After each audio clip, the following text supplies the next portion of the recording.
আসসালামু আলাইকুম। প্রিয় দর্শক, গত রমাদানে আসিয়ার কথা আমাদের মনে আছে। মাগুরার একটা ছোট্ট মেয়েকে ধর্ষণ করা হয়েছিল। আইন উপদেষ্টা আসিফ নজরুল বলেছিলেন 90 দিনের ভিতর ধর্ষণ এবং খুনের বিচার হবে, বিচার হয়নি। এই রমাদানে দেখলাম আমরা মাধবদীর হৃদয় বিদারক ঘটনা। আমেনা বেগমকে প্রথমে এক দফা ধর্ষণ করা হয়েছে, তারপর ধর্ষণকে লুকিয়ে ফেলার জন্য ঘর থেকে নিয়ে তাকে ধর্ষণ করে খুন করা হয়েছে। আবার আমরা প্রতিবাদ করছি, অপরাধী গ্রেফতার হয়েছে, কিন্তু কোনো সাড়া শব্দ আমরা দেখতে পাচ্ছি না।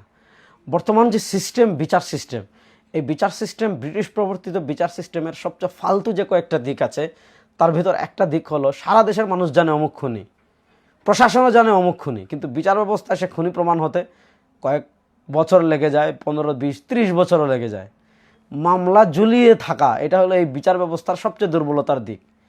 একটা মামলা নিষ্পত্তি করতে আপনার যদি 20-30 বছর লেগে যায়, তাহলে এই অপরাধী তো ফাঁকফোকর পেয়েই যাবে।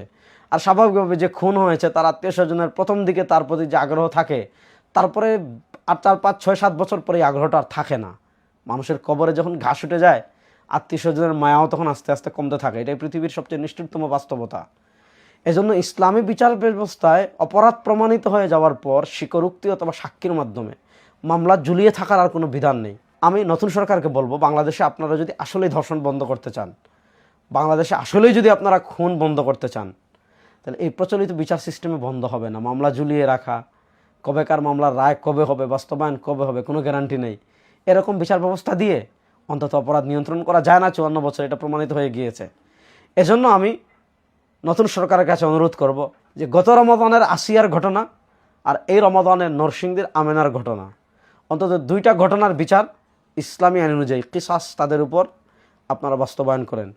দুজনকে প্রকাশ্যে কোনো ধরনের অপরাধ প্রমাণিত হওয়ার সাথে সাথে, যেহেতু প্রমাণিত হয়ে গিয়েছে, আর কোনো ধরনের যদি তবে কিন্তু ছাড়া তাদের অভিভাবকরা যদি দিয়ত নিয়ে সন্তুষ্ট হয় সেটা ভিন্ন কথা, নচেত তাদের উপর আপনারা মৃত্যুদণ্ডের আইন বাস্তবায়ন করেন প্রকাশ্যে, সারা দেশের মানুষকে সাক্ষী রেখে। আপনারা 5টি অপরাধের বিচার ইসলামী আইন অনুযায়ী মামলা ঝুলিয়ে না রেখে, আল্লাহ তাআলা যে বলেছেন ওয়ালাকুম ফিল কিসাসি হায়াত, আল্লাহ তাআলা কিসাসে আমাদের জন্য রেখেছেন জীবন রক্ষার অন্যতম উপাদান।